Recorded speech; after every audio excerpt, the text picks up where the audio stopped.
حوصلہ افزائی کرو اور ان کے اوپر رحم کرو.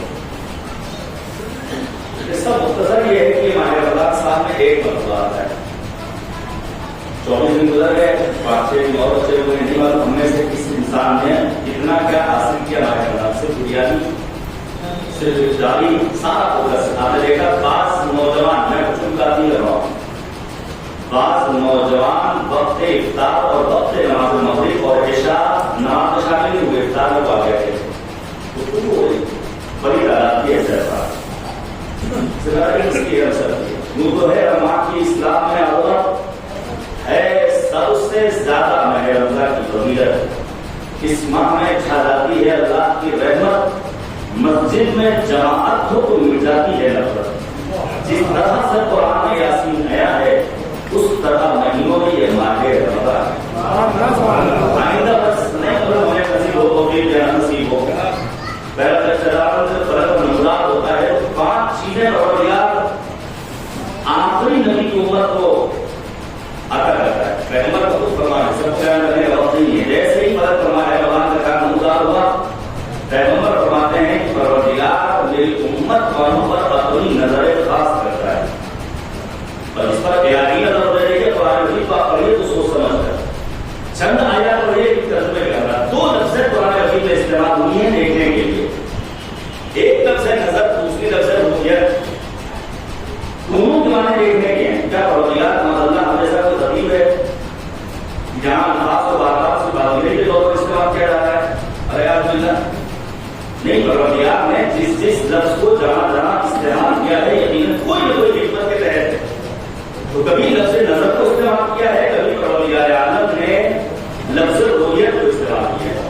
مثلا افلا ينظرون الى الابل کئی بار ہو جاتا ہے کہ میرے بندے اونٹ کی خلقت کو دیکھتے کیوں نہیں. کیا مطلب یہ ہے کہ مجھے کوہان کو دیکھیں، اونٹ کی لمبائی اور اونچائی کو دیکھیں؟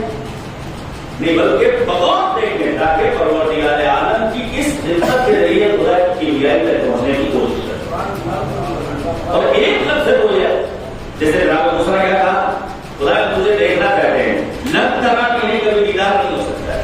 یہ عام نظر ہے. علماء نے صحابہ کے لغت میں اس سلسلے میں گفتگو کی ہے. نظر کسے کہتے ہیں اس وقت اتنا بڑا مجمع ہے، لیکن مثال کے طور پر میں کہوں افروز بھائی مجلس کے بعد 2 منٹ کی آپ سے مجھے ملاقات کرنی ہے. میں نے دیکھا سب کو ہے، لیکن جو افروز بھائی کو میری نگاہیں جا کر کے کی ہیں یہ بغور انہیں دیکھا ہے. یاد رکھیے گا پیغمبر خطا فرماتے ہیں جب ماہ رمضان کا کام غلط منظور ہوتا ہے تو پروردگار میری امت والوں پر عام نظر نہیں کرتا بلکہ نظر خاص کرتا ہے. اور جس پر اللہ کی نظر خاص ہو جائے لم يعذبه ابدا، ایسے انسان کو اللہ اپنے عذاب میں مبتلا نہیں کرتا ہے.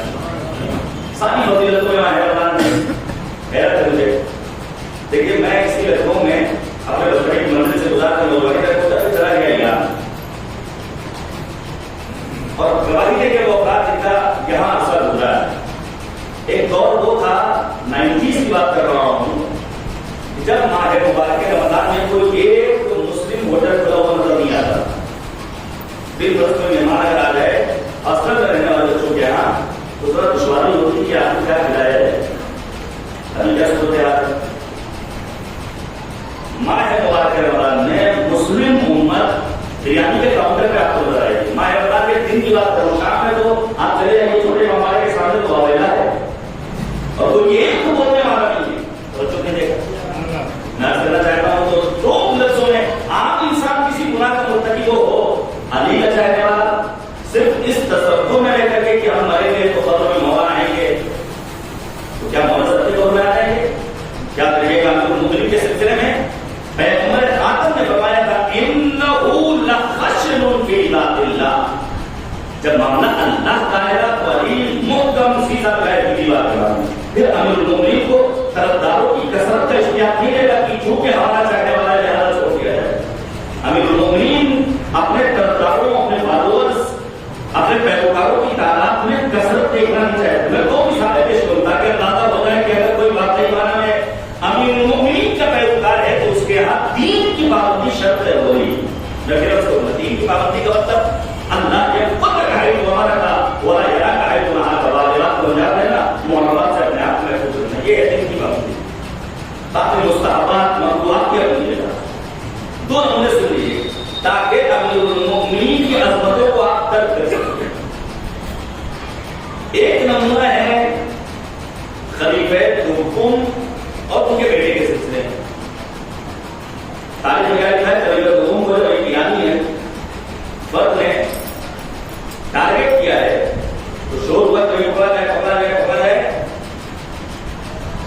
وہ تو دنیا سے رخصت ہو گئے۔ ان کے بیٹے عبید اللہ نے صرف اس لیے کہ مارنے والے کو نہیں پکڑا تھا، چند بے گناہ ایرانیوں کو موت کے گھاٹ اتار دیا۔ آپ انصاف سے بتائیے، ٹھیک ہے اپنی شوٹر تھا، بدماش تھا، مافیا تھا، لیکن کیا جتنے بھی مسلمان ہیں، جتنے بھی اس کے محلے کے رہنے والے، سب کو آپ بے گناہ سزا دے سکتے ہیں؟ یہ سوال ہے ہمارے ملک کے آئینوں کے تحت سوال ہے۔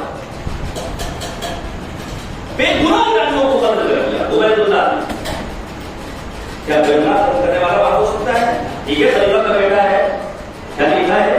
دور خلیفہ سرگم آیا، خلیفہ سرگم نے صرف یہ سوچ کر چکے خلیفہ سرگم کا بیٹا ہے، بیت المال سے دیت ادا کر دی۔ لیکن دور امیر المومنین آیا تو امیر المومنین نے یہ نہیں دیکھا کہ یہ خلیفہ سرگم کا بیٹا ہے، بلکہ اسلامی طرز نظام کے تحت تضاد دینے کا اعلان کیا۔ نتیجہ کیا ہوتا ہے؟ امیر کائنات امیر المومنین کے جذبات کو چھوڑ کر کہاں پہنچ جاتا ہے؟ یہ مافیا کے پاس پر جنگ سجین میں مارا جاتا ہے۔ یہ ہے امیر المومنین کا اپنوں سے الگ رہنے والوں کے ساتھ رویہ۔ دوسرا رویہ سنیے، وہ اپنا خاص کر کے اس پیغام کو سنیں جو ماہ رمضان میں روزہ نہیں رکھتے، عام حالات میں، جبکہ اللہ نے طاقت دی ہے، جبکہ اللہ نے جوانی دی ہے، جبکہ کوئی ایسی مشکل بھی نہیں ہے، کوئی عذر شرعی بھی نہیں ہے، لیکن نہیں رکھتے روزہ۔ دیکھیے آج کے دور میں بڑا آسان ہو گیا ہے، میڈیا کا دور ہے، کسی بات کو چند سیکنڈوں میں کہیں تک منتقل کرنا۔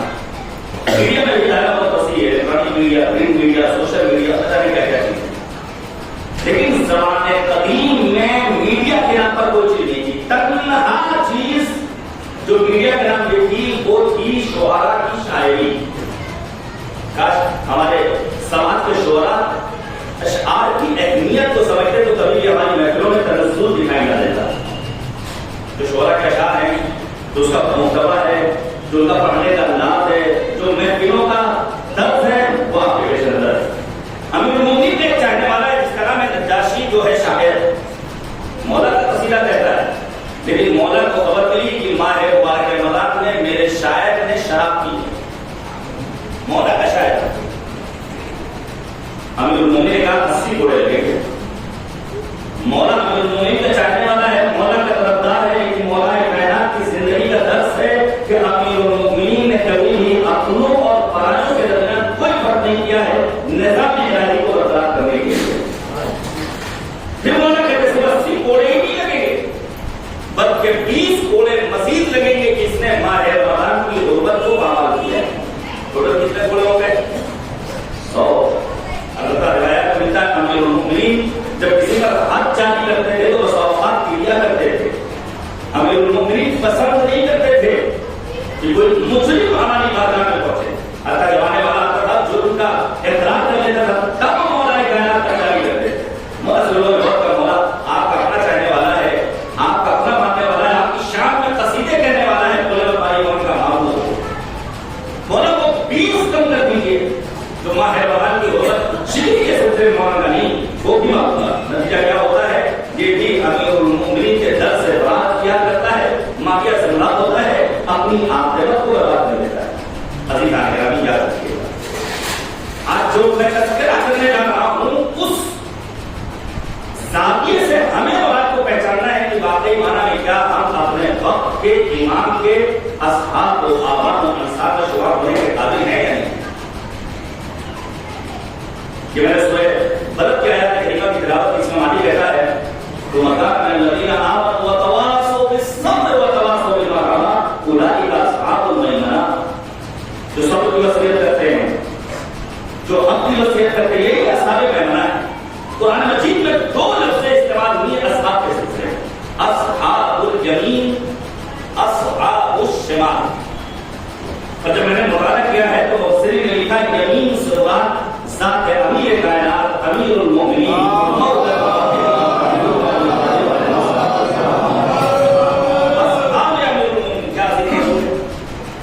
لیکن آپ مثال سے بتائیے کیا ہم میں سے کوئی انسان امیر المؤمنین کے اصحاب کی زندگی کو پڑھ کر کے امیر المؤمنین کی عظمتوں کو سمجھ سکتا ہے؟ کیا جناب محمد، جناب بلداد، جناب حضرت، جناب حضرت جوانی، جناب سلمان، جناب رضا، جناب آمنہ بنت شریح، جناب لبابہ بنت جعفر، ان ہستیوں کی زندگیوں کو پڑھ کر ہم امیر المؤمنین کی عظمتوں کو درک کر سکتے ہیں؟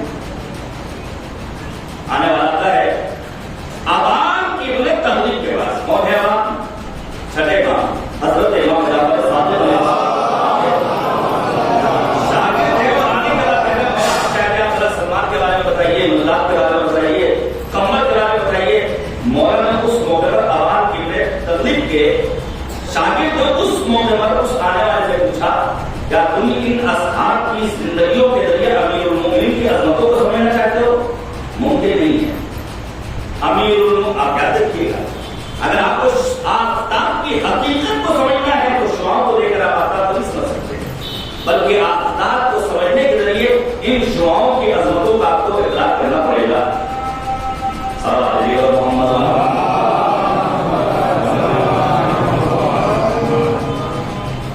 ایک مرتبہ سورہ حمد اور تین مرتبہ سورہ خاص پر جملہ مؤمنین، مؤمنات، ارواح شہداء، صدیقین اور صالحین کو ساتھ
ابراہیم کو یہ صلاحیت دی کہ ابراہیم نہ تو نہ بنا سکے. لیکن پیغمبر کیا فرماتے ہیں؟ میری نبوت کی نشانی کا نام ہے علی بن ابی طالب. اور آگے بڑھیے ہمارے آپ کے چلے امام امیر المؤمنین سے مخصوص صلوات کیا فرماتے ہیں؟ وہ آیت لرسالت، صلوات اس علی بن ابی طالب کے لیے نشانی ہے رسالت پیغمبر خاتم کے لیے. خود مولا کائنات نے کیا فرمایا؟ واللہ ما للہ آیت ہی اکبر من، خدا کی قسم اللہ کی سب سے بڑی نشانی کا نام ہے علی بن ابی طالب. مجھ سے بڑی اللہ کی کوئی اور نشانی کا نام نہیں. آپ پہچانیں امیر المؤمنین کو، امیر المؤمنین کی عظمت کو ذکر کیجیے. اب آپ کے سامنے عرض کروں، دیکھیے ایک بزرگ عالم اہل سنت گزرے ہیں جن کا نام ہے ابن ابی الحدید المعتزلی. ابن ابی الحدید المعتزلی نے نہج البلاغہ کی شرح لکھی اور اتنی عمدہ شرح لکھی ہے کہ حتیٰ جہاں جہاں انہوں نے امیر کائنات کے فضائل کو بیان کیا ہے تو بعض علماء اہل سنت نے ان کی اس انصاف پسندی کے نتیجے میں کہا کہ ابن ابی الحدید سنی نہیں ہے بلکہ شیعہ ہے. ٹھیک ہے ہمیں منظور ہے، ہماری طرف آئے تو کوئی. ابن ابی الحدید المعتزلی نے امیر المؤمنین کے خطبے کو یوں بیان کیا کہ اگر مدینے کے تمام مسلمان علی کا ساتھ چھوڑ دیں، سارے مسلمان ایک طرف، علی تنہا ایک طرف، تب بھی حق علی کے ہی ساتھ رہے گا. اس عظیم ذات کا نام ہے علی بن ابی طالب. آپ ایسا نہیں دیکھیں جب کبھی لفظ اصحاب کا تذکرہ ہوگا ہم اور آپ دعا کر رہے ہیں خدایا ہمیں اصحاب امام زمانہ میں شمار کریں. بھائی چاہیے کہ اگر اصحاب میں شمار ہونا ہے تو اس کے لیے معلوم تو ہونا چاہیے اصحاب کی کوالٹی کیا ہوتی ہے. ایک شروع آپ کے سامنے جس کسی نے پیغمبر کے دور کو دیکھا اور نبی اعظم سے ملاقات کی، نبی کے ساتھ اٹھا بیٹھا، نبی سے کچھ باتیں اسے سیکھنے کا موقع ملا، وہ ہے صحابی پیغمبر. اسی لیے جناب اویس قرنی اتنے عظیم انسان، کیسے کیسے صحابی گزرے ہیں، کیسے کیسے تابعین گزرے ہیں. جناب اویس قرنی کا عالم یہ ہے کہ یمن سے تعلق ہے، پیغمبر کا دیدار نہیں ہوا تھا، لیکن جب کبھی نبی اعظم یمن کا رخ کرتے کہتے واہ شوقا مجھے اویس قرنی سے ملنے کا اشتیاق ہے. لیکن چونکہ ملاقات نہیں ہوئی تھی لہٰذا اویس قرنی کو تابعین میں شمار کیا گیا. اصحاب المؤمنین کیا سب کے سب جنتی ہیں؟ ہم اور آپ کتنے اصحاب کے نام جانتے ہیں؟ جب محققین نے تحقیق کی ہے تو نتیجہ نکالا کہ کم سے کم اصحاب کی تعداد امیر المؤمنین کے وہ ہے 1114. کیا سب جنتی؟ یہ جو ہم علی آسانی ہے، ہم سے بڑا کوئی شیعہ نہیں، ہم سے بڑا کوئی سید نہیں، ہم سے بڑا کوئی زمیندار نہیں، ہم سے بڑا کوئی خاندان کا مالک نہیں. اسلام نے کہیں بھی کسی ایک جگہ پر نسل کو، نسب کو، حسب کو، انسان کے اپنے ان خاندانی کمالات کو مد نظر نہیں رکھا ہے. یہی وجہ ہے بلال جیسا سیاہ پوش جس کا رنگ کالا ہے، پسینے سے بدبو آ رہی ہے، چونکہ کردار کا غنی تھا تو پیغمبر خاتم نے اسے مؤثر اسلام بنایا ہے. فضا افشا کی رہنے والی ہے، لیکن چونکہ فضا کا کردار بڑا عظیم تھا، علم کی معرفت کی مالکہ کی فضا، لہذا پروردگار نے اپنی نظر خاص کے نتیجے میں قرآن مجید کا حافظ بنایا اور پھر ما تکلمت 20 سنة الا بالقرآن. فضا کو یہ صلاحیت تھی کہ 20 برسوں تک فضا نے فقط قرآن مجید سے رکھو. بس تین طرح کا اصحاب بیان ہوئے. بعض اصحاب وہ ہیں امیر المؤمنین کے جو زندگی کے پہلے لمحے سے لے کر اپنی آخری سانس تک امیر المؤمنین کے فکر کرتے. ایک لمحے کے لیے انہوں نے امیر المؤمنین کو نہیں چھوڑا، یقیناً کے قابل احترام. لیکن بعض افراد وہ ہیں جنہوں نے نہ امیر المؤمنین کی موافقت کی نہ امیر المؤمنین کی مخالفت کی. ہمارے سماج میں ایسے افراد کی اکثریت ہے، بھیا ہم سے کیا ہوتا ہے؟ جب یہ بات کہتے ہم سے کیا ہوتا ہے؟ ہمیں خاموشی سے زندگی بسر کرنے دو، ہو رہا ہوگا جو ہو رہا ہوگا. یاد رکھیے گا اگر آپ واقعی معنی میں مکتب تشیع کو پہلو ہیں تو مکتب تشیع اس مکتب کا نام ہے جو آپ کو سمندر کی تہوں میں جینے والی ان مخلوقات کی طرح زندگی گزارنے کا حکم نہیں دیتا ہے کہ اس کے بارے میں معلوم ہی نہیں کہ وہ زندہ ہے، مردہ ہے، کس عالم میں. شیعت اس عظیم مکتب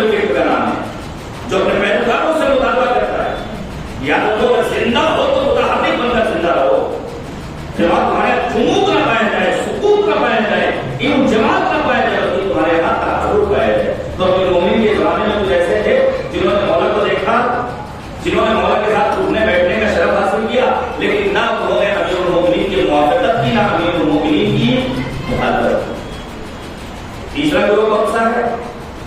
جنہوں نے امیر المومنین کے دور کو دیکھا، مولا کے اصحاب میں شامل ہونے کا شرف حاصل کیا، لیکن ایک وقت آیا کہ انہوں نے امیر المومنین کا ساتھ چھوڑ دیا اور پھر وہی افراد خوارج جیسے سرسبز دشمن بن کر مارد قلوب ہے، ان سے مولا نے جنگ نہروان بنی۔ اب ہمیں اور آپ کو فیصلہ کرنا ہے کہ ہم اپنے آپ کو کس کیٹیگری میں دیکھنا چاہتے ہیں۔ اچھا وقت آئے گا دیکھا جائے گا، یہ بھی کہتے ہیں نا ابھی جہاں ہم آ رہے ہیں، جب ایسے دیکھا جائے گا مولا خود مدد کریں گے، نہیں میرے عزیز کو یاد رکھیے گا، جب کبھی بات کا ساتھ بھی ہوگی ہے تو دو اصطلاحیں استعمال ہوگی، ایک کا نام ہے ارکان اربعہ اور دوسرے کا لفظ ہے شرطۃ الخمیس۔ ارکان اربعہ کون ہے؟ کون ہے؟ ظاہر ہے مسجد بنی ہوئی ہے ملت اور قائم مثال کے طور پر، کوئی بھی عمارت جو بن رہی ہے وہ ملت اور قائم ہوتی ہے، رکن یعنی پلر، ارکان اربعہ یعنی مکتب تشیع کے چار عظیم پلرز کون لوگ ہیں؟ جناب سلمان، جناب ابو ذر، جناب مقداد، اور چوتھا نام جس پر اکثریت کی اتفاق ہے رائے ہے وہ نام ہے جناب عمار یاسر۔ لیکن یاد رکھیے کہ میں نے ایک لفظ استعمال کیا عمار یاسر پر، سب متفق نہیں ہے، جبکہ عمار یاسر اس عظیم صحابی کا نام پڑھیے گا نہج البلاغہ کا دوسرا نمبر 180 ہو، دوسرا نمبر 182 ہو سکتا ہے، بعض اشاعتوں میں دوسرا نمبر 183 ہو، جو نہج البلاغہ میرے پاس موجود ہے اس کے اعتبار سے دوسرا نمبر 182۔ امیر المومنین نے کیا فرمایا؟ اَيْنَ إِخْوَانِيَ الَّذِينَ رَكَبُوا الطَّرِيقَ وَمَضَوْا عَلَى الْحَقِّ۔ مولا فرماتے ہیں کہاں ہیں میرے وہ بھائی جنہوں نے صراط مستقیم کو اپنے آپ کو راہی بنایا اور حق پر اپنی جان دے ڈالی۔ اس ایک خطبے میں امیر المومنین نے 2 مرتبہ لفظ اخوان استعمال کیا ہے، اپنے صحابیوں کے لیے بھائی کا لفظ استعمال کیا ہے۔ اَيْنَ عمار، اسی ایک خطبے میں امیر المومنین نے عمار کو یاد کیا ہے، لیکن علماء نے بسا اوقات ارکان اربعہ میں جناب عمار کو شامل نہیں کیا، سوچیے حذیفہ یمانی کو شامل کیا ہے، جب ارکان میں اور ارکان اربعہ میں جناب عمار شامل نہیں ہو رہے تو ہماری بات کی کیا ہے؟ ہم کس کیٹیگری میں جائیں گے؟ ہمارا کیا دیکھو ہمیں کبھی مکائی شیعت مل گئی، علماء کی محنتوں کے نتیجے میں تو ہم سمجھتے ہیں کہ یہ بہت آسان ہے، نہیں غیر بڑی مشکل ہے۔ ایک نام لے رہا ہوں، صحابیہ ہے امیر المومنین کی، نام ہے آمنہ بنت شریح۔ سوال کس نے نام سنا تھا؟ آمنہ بنت شریح کون ہے؟ کیا ہمارے گھر کی خواتین کے پیغام ہے؟ امیر المومنین کی ایسی چاہنے والی، اس کا کام یہ تھا کہ یہ کوفے کی خواتین کو یکجا کر کے امیر المومنین کے فضائل کو بیان کرتی۔ معاویہ کو خبر نہیں، معاویہ نے آگے صادر کیا، لایا جائے شام کی سرزمین پر، امیر المومنین کی چاہنے والی گرفتار ہوتے شام ہوتے جیل کی سلاخوں کے پیچھے، اور پھر یہی پر اتفاق نہیں کی ہے۔ آپ سوچئے شیعت کو کتنی مشکلوں سے پہنچایا گیا ہے۔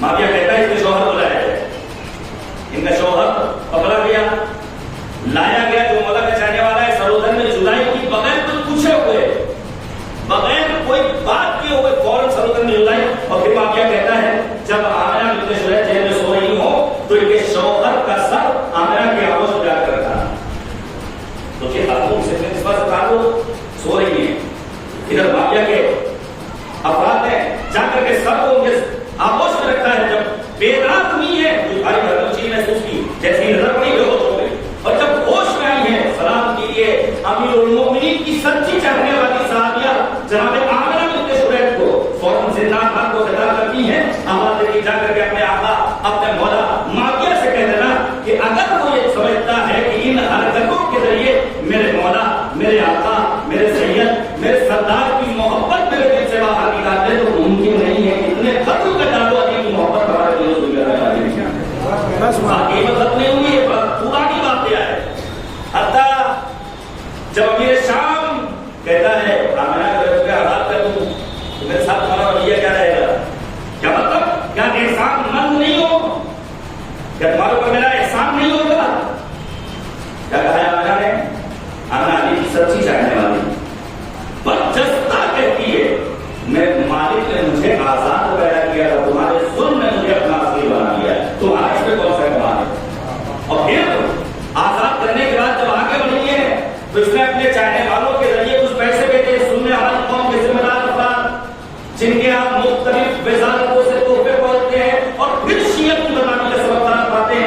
اپنے بیانات، ان کے اپنے وہ مسائل جس کی وجہ سے آج ہمیں کہیں کہیں ذلت و رسوائی کا سامنا کرنا پڑتا ہے.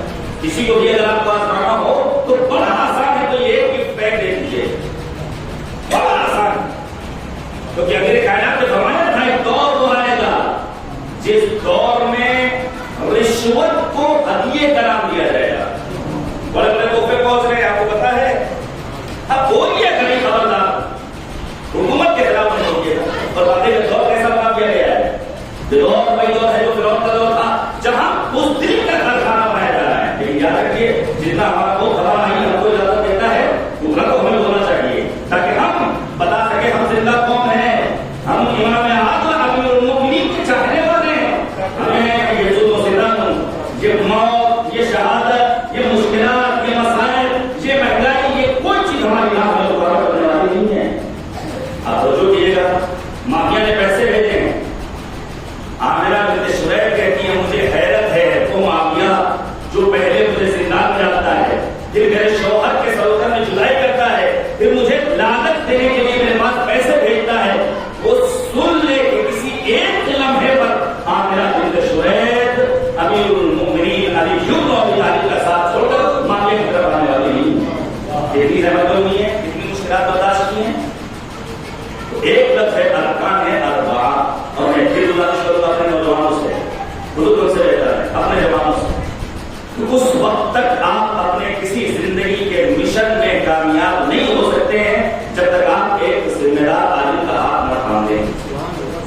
یہ اللہ کو دو سال کی طرح البتہ ذمہ دار عالم یہ ذہن سے نکال لیے جس کے سرپرست بگڑ کا ماما ہے وہی عالم ہے. یہ ذہن سے نکال لیجیے کہ امام والے زیادہ بڑے عالم ہوتے ہیں تو شیوانی والے کم ہوتے ہیں. اب لوگوں کو یہی معلوم کہ آخر عالم ہے کون، آخر عالم کی ڈیفینیشن کیا ہے. کہ اس وقت تک میرے قوم میں کوئی نوجوان کامیاب نہیں ہو سکتا ہے جب تک اس نے ذمہ دار عالم کی انگلیاں نہ تھام دی. استحباب کی تمام تر سازشوں میں ایک سازش مجھ صاحب کے پاس بچوں ان کا کام تو ہے صرف اور صرف مسجد محراب منبر حلال حرام نجاست طہارت. ایک ٹھیک ہے حوض ہے علم ہے کم ہے 100 سے زیادہ ممالک طلاب اصول علم دین و اصول ہے 100 سے زیادہ سبجیکٹس پر مختلف ممالک طلاب تعلیم حاصل کر رہے ہیں. آپ پہچانیے تو آپ آئیے تو آپ دیوبندیوں کو چھوڑیے تو آپ نکلیے دونوں افراد کی شناخت کے لیے جنہوں نے واقعی میں اپنی راہ کو قال اللہ قال الرسول قال الصادق کہنے میں بسر کر دیا اور گزار دیا ہے. میں نے پیش کروں آپ کے سامنے کہ آخر عالم کی عظمت کیا پیغمبر خاتم نبی آدم حضرت محمد مصطفیٰ صلی اللہ علیہ وسلم نبی آدم فرماتے توجہ کیجیے. نبی آدم فرماتے ہیں میری امت کے علماء بنی اسرائیل کے انبیاء جیسے. سنیے گا ایک عالم کی اہمیت کیا ہے. جناب شیخ بھائی نے لکھا ہے، شیخ بھائی نے لکھا ہے کہ میرے خواب میں پیغمبر اکرم اور جناب موسیٰ ہے. موسیٰ پیغمبر اکرم سے کہتے ہیں تو آپ نے فرمایا کہ آپ کی امت کے علماء بنی اسرائیل کے انبیاء جیسے ہیں، کوئی مثال کا ان کو دیکھ لو. تو پیغمبر کسی کی طرف اشارہ کر رہے ہیں، ان کو دیکھ لو، شیخ بھائی کو دیکھ لو. کشکول شیخ بھائی لکھا ہوا ہے. اور پھر موسیٰ کہتے ہیں ان کا نام کیا ہے؟ پیغمبر کہتے ہیں ان سے وہ پوچھ لیجیے. پیغمبر نے جیسے ہی آپ پوچھ لیجیے شیخ بھائی سے جناب موسیٰ کلیم اللہ سوال کرتے ہیں آپ کا نام کیا ہے؟ تو شیخ بھائی نے مطلب یہ نہیں کہا بھائی بلکہ اپنے باپ، اپنے دادا، اپنے نگر دادا اور ایک سلسلہ پورا آبا اجداد کا تذکرہ.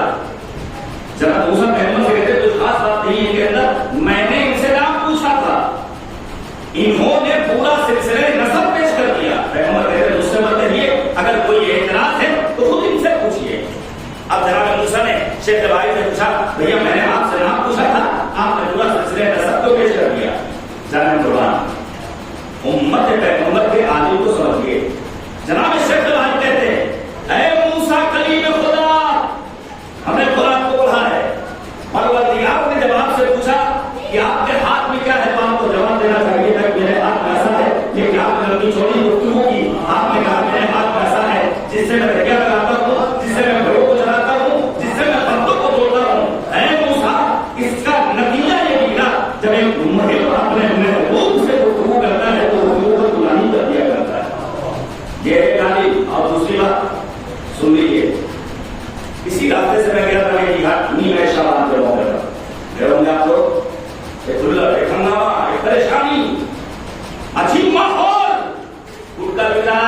چنا بک رہا ہے، لچھے بک رہے ہیں، لیکن نہیں وہاں موجود تھا کوئی ایک عالم دین، کوئی ایک کیوت، کوئی ایک ٹیسٹ جو امام زمانہ کے سلسلے میں آ کر کے بتاتا کہ امام کی غلط کب شروع ہوئی، نواب ارباب کون ہے، آخر عریضے میں لکھا کیا جائے، عریضہ فراہم نہیں تھا، کسی ایک کی توجہ نہیں ہے۔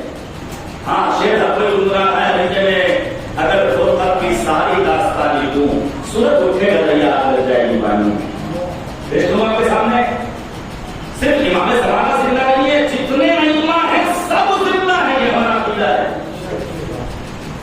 کہ کبھی ہم نے سوچا کہ اگر اپنے امام کو لکھا ہے تو ہمارا جواب آیا کہ نہیں آیا؟ میں ایک مثال بتا رہا ہوں تاکہ علماء کے عظمتوں کو پہچانیے۔ استعمار استقبال کی سازشوں سے اپنے آپ کو دور کیجیے۔ دو شخصیتیں گزری ہیں، ایک جناب ہے شیخ توفیق، ایک جناب ہے سید مرتضیٰ۔ سید مرتضیٰ سید رضی کے بھائی ہیں جو شاگرد ہیں جناب شیخ توفیق، سنیے گا۔ جناب شیخ توفیق اور جناب سید مرتضیٰ کاظمین پہنچے مولا امام کاظم اور امام جواد کی زیارت کے لیے۔ شیخ توفیق اپنے شاگرد سید مرتضیٰ سے کہتے ہیں یہ میری رضا ہے، اسے سنبھالو، میں وضو کر کے واپس آ رہا ہوں۔ جب واپس آئے تو شاگرد اپنے استاد سے کہتا استاد آپ کی رضا نجیس ہے۔ شیخ توفیق کہتے ہیں تمہارے لیے نجیس ہوگی، میرے لیے فقہی ہی اعتبار سے پاک ہے، کیونکہ دو گواہوں کی ضرورت ہے، تم ہاں آپس میں بحث مباحثہ ہوا، علمی مکالمہ ہوا، اور پھر یہ طے پایا چلتے ہیں، چل کر قرآن لکھ کر ڈالتے ہیں سری میں، دیکھیں کیا جواب آتا ہے۔ ایمان کتنا مستحکم ہے، کتنا مستحکم ایمان۔ استاد و شاگرد پہنچے، لکھا مسئلہ یہ ہے، میرا کہنا یہ ہے، سید مرتضیٰ کا کہنا کیا ہے، یہ ہے۔ ادھر سے جواب آتا ہے الحق مع ولدی، اے شیخ توفیق فقہی اعتبار سے تمہارے لیے نجیس ضرور ہے لیکن حق میرے بیٹے سید مرتضیٰ کے ساتھ ہے۔ یہ ہے علماء کا کردار، یہ ہے علماء کا کمال۔ تو ہمیں اور آپ کو جو دین ملا ہے ان علماء کی زحمتوں کے نتیجے۔ آپ کو معلوم ہے کتنے کھڑے کھانے پڑتے ہیں، آپ کو نہیں معلوم ہے کتنے تانے سننے پڑتے ہیں، آپ کو نہیں معلوم ہے کیسے کیسے الزامات ہم جیسے اللہ کو کوئی حیثیت نہیں ہے برداشت کرنے پڑتے ہیں، اور پھر آپ سمجھتے ہیں کہ وہ آسانی سے تبدیل ہوتے ہیں۔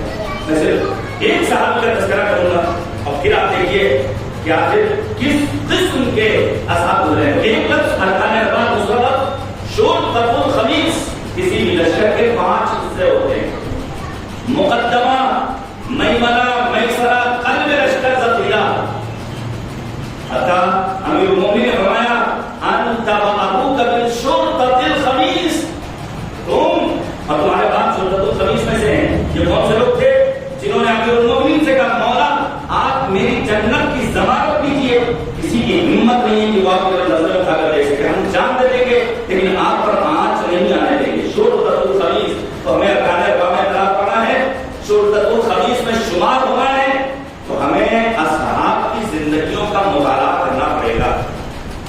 میں صرف ایک ذات نام لے رہا ہوں، وہ نام ہے جناب جندب ابن جنادہ۔ کون ہے یہ؟ جناب ابوذر غفاری۔ کبھی آپ نے پڑھا ہے کے بارے میں؟ کتنا عظیم صحابی پیغمبر خاتم کا، کتنا عظیم صحابی امیر المومنین کا، لیکن ان کو صرف اس لیے کہ انہوں نے خلیفہ تقوم، خلیفہ سکون کے اوپر اعتراض کیا تھا کہ بیت المال کو ایسے استعمال نہ کیجیے، آپ کا طریقہ غلط ہے۔ امیر المومنین کے فضائل بیان کیے تھے، لہٰذا ان کو ربضہ بھیجا گیا، ان کو وطن سے باہر نکالا گیا، انہوں نے صعوبتوں کو برداشت کیا، بڑھیا اپنی زندگی کو۔ پیغمبر اکرم حضرت محمد مصطفیٰ صلی اللہ علیہ وسلم فرماتے مجھے 4 افراد کی محبت کا حکم دیا ہے پروردگار عالم نے۔ کون کون ہے وہ؟ علی مرتضیٰ، مقدار، ابوذر اور سلمان فارسی۔ 4 افراد کی محبت کا اللہ نے حکم دیا اور خود پروردگار نے کہا کہ ان 4 ہستیوں سے میں تو محبت کرتا ہوں۔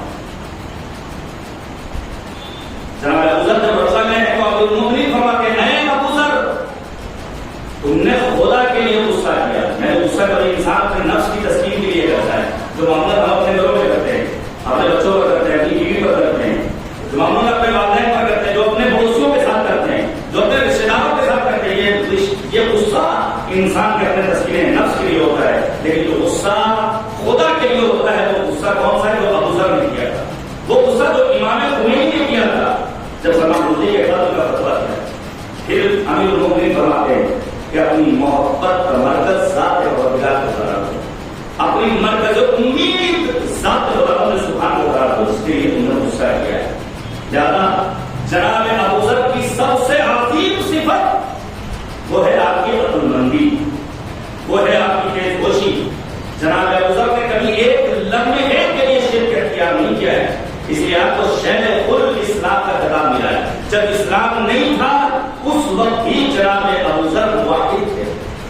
یہ ہے جناب ابو ذر۔ علامہ مجلسی نے لکھا ہے اپنی کتاب اہل الحیات میں کہ بعد معصومین جن ہستیوں کا مقام و مرتبہ سب سے زیادہ بلند ہے ان میں جناب سلمان ہے، جناب ملتان ہے، جناب ابو ذر غفاری۔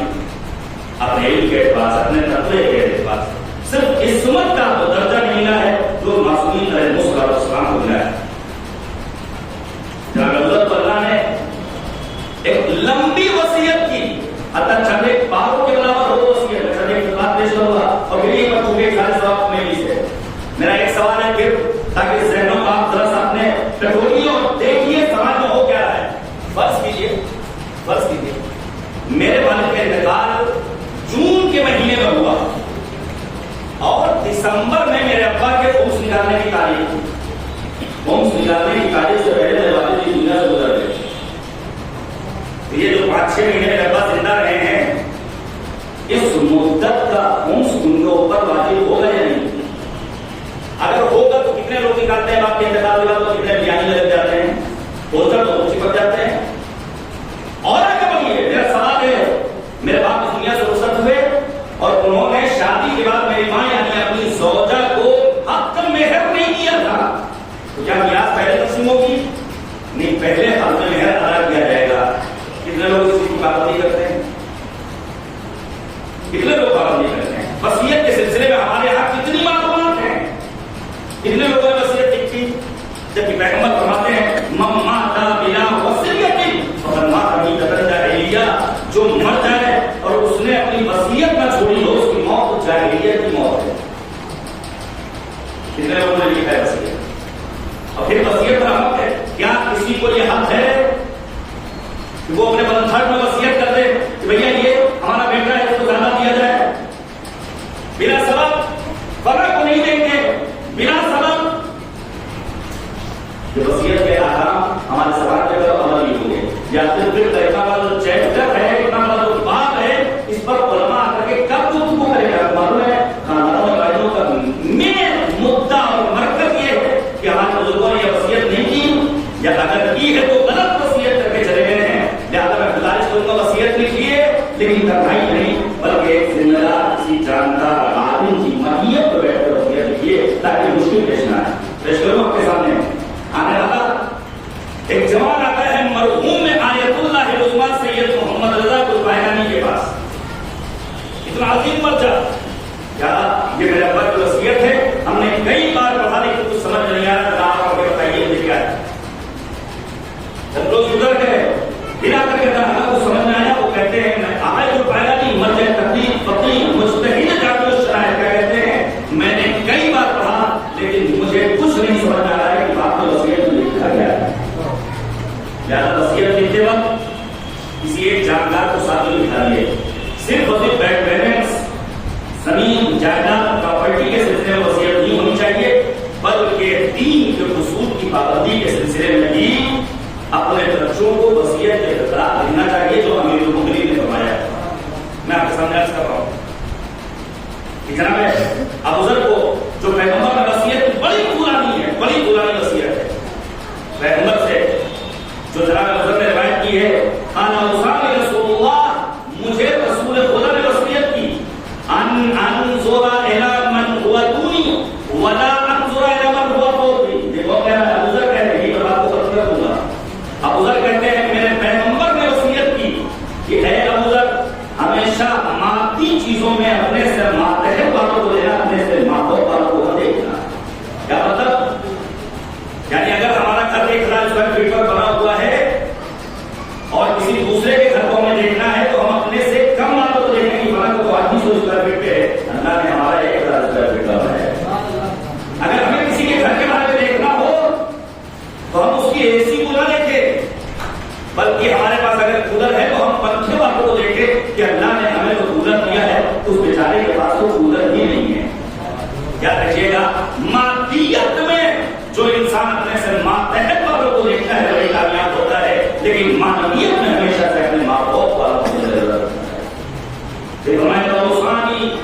بحب المساکین والدنوب منہم.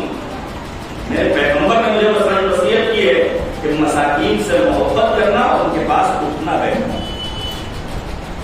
یہ مفصل موضوع گفتگو ہے، تلاش کرنا ہوگا ایسے افراد کو جو سماج میں واقعی دبے کچلے، جو سفید پوش ہیں، جو واقعی ضرورت مند ہیں، حالات کے سامنے ہے، نہ کاروبار ہے، نہ روزگار ہے، کتنے افراد سوسائڈ کرنے پر مجبور ہیں، جوان مایوسی کا شکار ہے. ایسے میں سماج کے دبے کچلے افراد کو دیکھنا، پہچاننا، ان کا ہاتھ پکڑ کر کے انہیں صاحب نجات سے ہمدیار کرنا، یہ ہر ذمہ دار انسان کی ذمہ داری ہے. وَأَوْصَانِي أَنْ أَقُولَ الْحَقَّ وَإِنْ كَانَ مُرًّا. میرے رسول نے وصیت کی ہے، اے ابو ذر ہمیشہ سچ بولنا، سچ کتنا ہی کڑوا کیوں نہ ہو. خاص طور پر بعض افراد جو آدمی ممبر پر آتے ہیں وہ حق نہیں بولتے، وہ ڈر ہے فلاں ناراض ہو جائیں گے، فلاں ٹرسٹی ناراض ہو جائے گا، فلاں مسجد کا منتظم ناراض ہو جائے گا. اس کا مطلب وصیت ہے، پیغمبر کا عمل نہیں ہو رہا ہے. بولنا ہمیشہ ہے. وَأَوْصَانِي أَنْ أَصِلَ رَحِمِي وَإِنْ أَدْبَرَتْ. میرے پیغمبر نے مجھے وصیت کی ہے کہ ہمیشہ صلہ رحم کرو، چاہے میرا رشتہ دار مجھ سے کتنے ہی روزگاری ہونا کرے، صلہ رحم کرتے رہنا چاہیے. اللہ صلہ رحم کا مطلب یہی ہے کہ ہم جس گھر میں چاہیں ہماری طرح کی بیٹی ہے، ہماری عادت ہے، وہ بکیلا ہے، اور جس طرح چاہیں ہم سے ملنا شروع کر دیں. نہیں، محرم اور نامحرم کا فرق بہرحال قائم رہنا چاہیے. حدود اسلامی کی رعایت کے ساتھ صلہ رحم کرنا چاہیے. معصومین نے فرمایا ہے کہ ایک دوسرے کے گھر رفت و آمد کرتے رہو تاکہ الہی برکتیں تمہارے شامل حال ہوتی ہیں. ناگہانی موتوں سے بچنے کا راستہ ہے صلہ رحم، ہمارے یہاں پہنچتا ہے. وَأَوْصَانِي أَلَّا أَخَافَ فِي اللَّهِ لَوْمَةَ لَائِمٍ. میرے رسول نے وصیت کی ہے کہ راہ خدا میں کبھی بھی کسی ملامت کرنے والے کی ملامت کی پرواہ مت کرنا کہ وہ تم کو کیا کہہ رہا ہے، بلکہ اپنا کام کرتے ہیں. اور ملامت تو وہ جناب رہنا ہے مرضیہ کی ہوئی، ملامت تو امیر المومنین کی گئی، ملامت تو علماء کرام کی گئی. زیادہ کبھی بھی کسی سننے والے کی اور سنانے والے کی پرواہ نہ کرنا. وَأَوْصَانِي أَنِ اتَّخِذَ قَوْلَ لَا حَوْلَ وَلَا قُوَّةَ إِلَّا بِاللَّهِ. اور میرے حبیب رسول خدا نے مجھے وصیت کی ہے کہ میں زیادہ سے زیادہ لا حول ولا قوت الا باللہ کہتا ہوں، کیونکہ یہ لا حول ولا قوت الا باللہ جنت کے خزانوں میں سے ایک خزانہ ہے. اچھا یاد رکھیے گا، پڑھیے گا. اور ساتھ حقوق امام سجاد نے ہر حق کو بیان کرنے کے بعد لا حول ولا قوت الا باللہ لکھا ہے. کبھی کبھی کی بارگاہ میں دعا ہے کہ ہمارے ذکر کو مرحوم کے غروب کے درجات پر دیا کرا. ہم سب کی عاقبت ہے ان بچے ہوئے ایام ماہ رمضان میں اپنی عبادت و بندگی کی توفیق کے خاص عنایت فرمائے. ہمارے گناہوں کو رویات معاف فرمائے. ہمیں اپنے بچوں کو دینی، اخلاقی، سیاسی، سماجی تربیت کرنے کی توفیق عنایت فرمائے. اور ہماری سلامتی کے لیے، مومنین کی حفاظت کے لیے، جوانوں کو شرار کے شر سے محفوظ رہنے کے لیے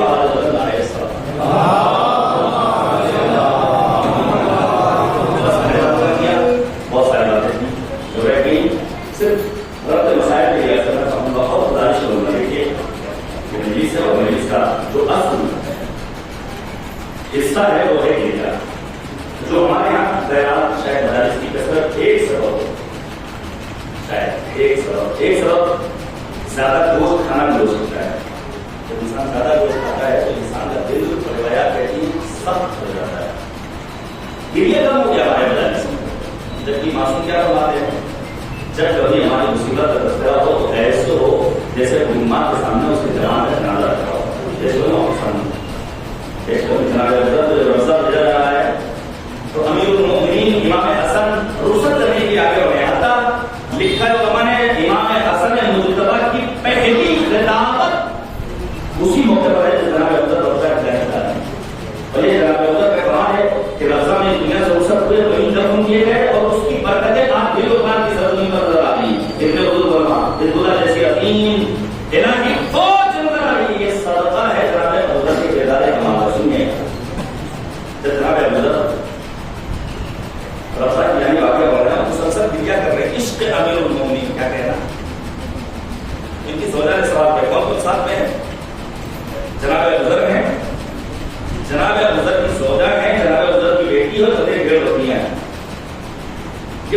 کیا کر رہے ہیں؟ حضرت کی دولت نے سوال کیا حضرت آپ اتنا زیادہ بہت ہو گئے. سنیں کیا جواب کیا ہے؟ جناب حضرت فرماتے ہیں کہ یہ کا ایک سبب جو اہم ترین سبب ہے وہ یہ کہ میری نگاہیں اب ان معصوم ہستیوں کے دیدار سے محروم ہیں. اشارہ کیا تھا مجھے بتایا، اشارہ کیا تھا امام حسن مصطفیٰ. جناب حضرت صاحب پہنچ گئے اور جناب حضرت زندگی کے آخری لحظات آئے ہیں. کیا لکھا ہے انہوں نے؟ حضرت کی دولت نے سوال کیا کہ ہمارے پاس تو کچھ ہے نہیں، آپ کے کفن کا انتظام ہم کہاں سے کریں گے؟ کون غسل دے گا؟ کون دفن کرے گا؟ حضرت فرماتے ہیں جا کر کے راہ راست بیٹھا ایک قافلہ گزر رہا ہوگا، جا کر کے کہتے ہیں صحابی امیر المؤمنین ابو ذر کا انتقال ہو گیا ہے. سنیں کیا اس قافلے میں کون تھا؟ اس قافلے میں عبداللہ بن مسعود جیسے صحابی رہے ہوں گا. اس قافلے میں جناب مالک اشتر جیسے عظیم صحابی امیر المؤمنین یہ ہستیاں یہ لوگ آتے ہیں. اور ابو ذر سن لیجیے، ابو ذر وصیت کرتے ہیں جب ان کو لے کر آنا تو پہلے کھانا کھلانا. ابو ذر تاکید کرتے ہیں جب میرے غسل و کفن اور دفن کا انتظام ہو جائے تو جس نے یہ ذمہ داری کو انجام دیا ہوگا اس کو اس کی اجرت ادا کر دینا چاہیے. غسل و کفن باقی ہے لیکن ان میں سب کچھ باقی نہیں ہوتا ہے اور اس کی رعایت کی گئی ہے. اور جب جناب مالک جناب عبداللہ بن مسعود پہنچے ہیں تو کیا دیکھا؟ ابو ذر یتیمہ ہے تو لیا کر رہی ہے.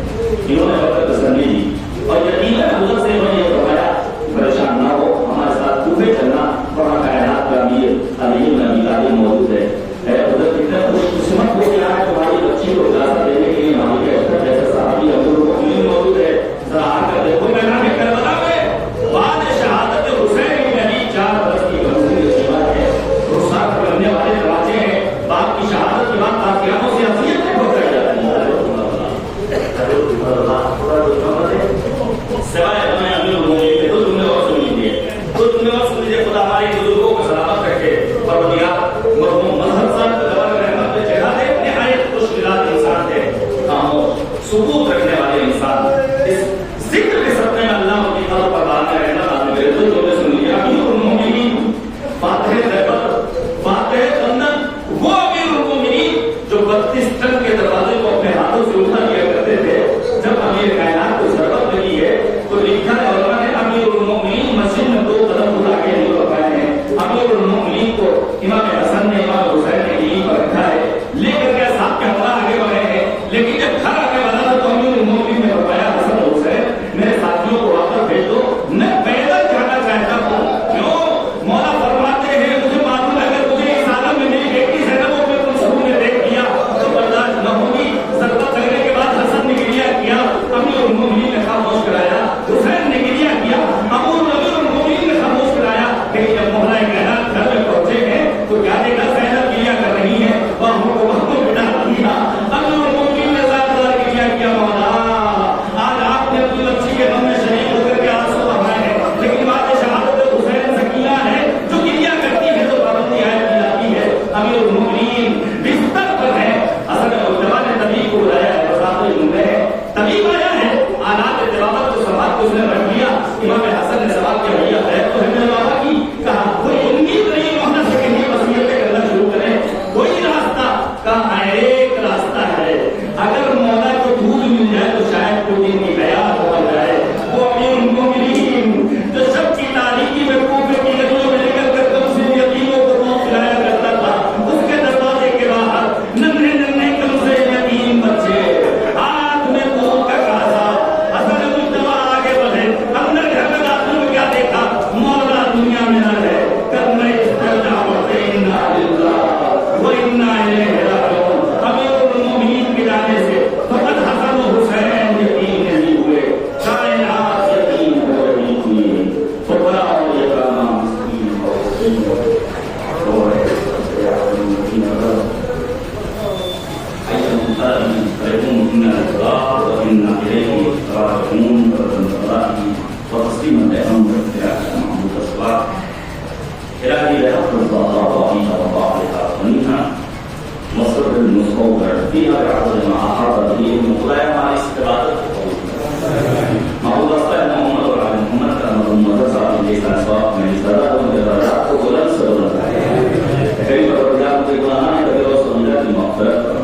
ان کے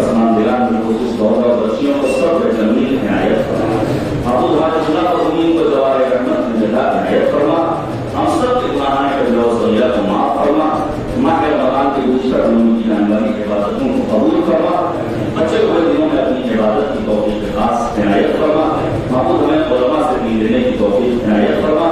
اس روح زمین پر جہاں بھی مظلومین موجود ہیں معبود ان پر اپنا رحم فرما, ظالمین کو نیز کو نابود فرما. ہمارے ملک میں موجود شر پسند عناصر سے ہمیں نجات کامل عنایت فرما. کریم پروردگار اسلامی انقلاب کی حفاظت فرما, اس انقلاب کو انقلاب امام زمان سے مطابق فرما.